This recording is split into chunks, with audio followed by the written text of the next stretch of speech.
Breaking news. మాజీ ముఖ్యమంత్రి YCP అధినేత జగన్ కు ఆంధ్రప్రదేశ్ ప్రభుత్వం షాక్ ఇచ్చింది. పవన్ కళ్యాణ్ అనే వ్యక్తి డిప్యూటీ సీఎంగా అనే వ్యక్తి నవంబర్ 5వ తారీఖున అక్కడికి వెళ్ళాడు. సరస్వతి పవర్ సరస్వతి బేసిక్లీ ఇది Saraswati power and industries company పేరు. It cement industry. 1 ఎకరా గవర్నమెంట్ ల్యాండ్ లేదు, అంతా private land.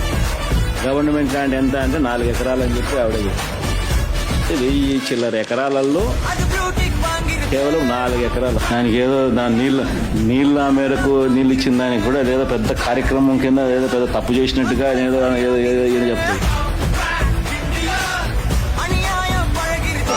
This is how the YCP-led government and YCP leader has robbed the state.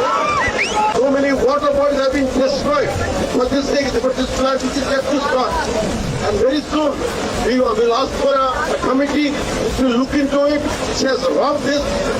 And this guy, even for opponent people, when we are in opposition, even for 1 square foot of land has been any kind of violations that this guy used to harass everybody. He himself had usurped hundreds of acres of land. As claims say, as the local villagers say, in this 1500 acres, there is 300 to 400 acres of forest land is there. And I am going to ask the forest department to cancel this permission for this power plant and cement plant. Make sure law and order ఎంత బలంగా ఉంటుందో YCP అధినేత జగన్ కు ఆంధ్రప్రదేశ్ ప్రభుత్వం shock ఇచ్చింది. జగన్ కు చెందిన Saraswati power భూముల రిజిస్ట్రేషన్లను రద్దు చేస్తూ నిర్ణయాన్ని తీసుకుంది. జగన్ నువ్వెవడివి? జగన్ నేను ఎలా బతకాలో చెప్పడానికి వస్తాం. నా పిచ్చ నా తెగింపు మీకు తెలియదు.